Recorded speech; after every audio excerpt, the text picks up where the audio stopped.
Thousands of children in the Clark County foster care system. Each one has a story, but not all of them have an advocate. And that's what CASA does. It matches foster children with adult volunteers who help represent them in court. But as we show you, CASA volunteers typically do so much more.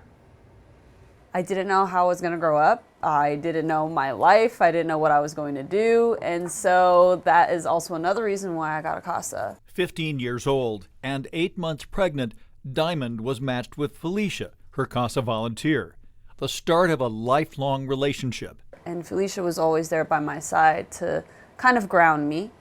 And when I couldn't speak, again, she's an advocate. She spoke for me.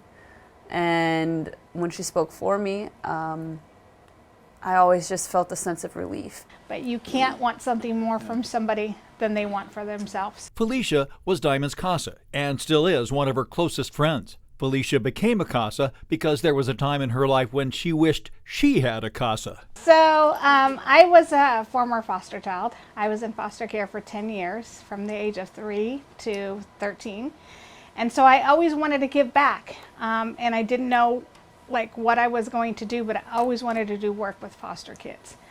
I didn't necessarily want to be a foster parent just because I had children of my own, but I definitely wanted to do something. And believe it or not, I was watching Dr. Phil, and they spoke about CASA. Other CASAs have gone as far as to adopt the kids they're matched with. But of course, that's not expected. CASA just needs people to speak on behalf of a vulnerable child. So we have CASA volunteers in 7 courtrooms, and each of those judges really value having a CASA volunteer in their courtroom because they know that these CASA volunteers are spending time with these children. They get to really know those children's needs, and they really listen to those recommendations because they know that those CASA volunteers are only there to advocate for the best interests of those children. They have no other agenda but to advocate for those children. There's only 400 CASA workers and thousands of kids. And then it's strenuous on the CASA workers when it comes to taking on cases and they have 1, 2, 3, 4, 5 kids.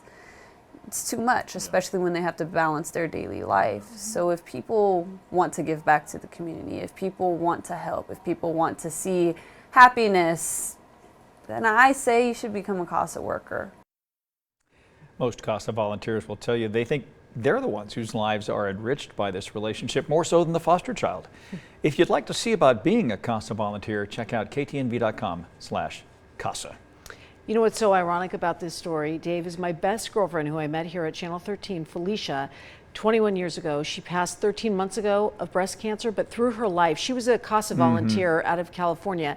She told me it was the most rewarding thing she ever did, being an advocate for these kids in California. Little known fact that, I mean, of course, CASA is all around the country, but it has actually started here in Las Vegas many years ago. I did not know that. Pretty important. Yeah.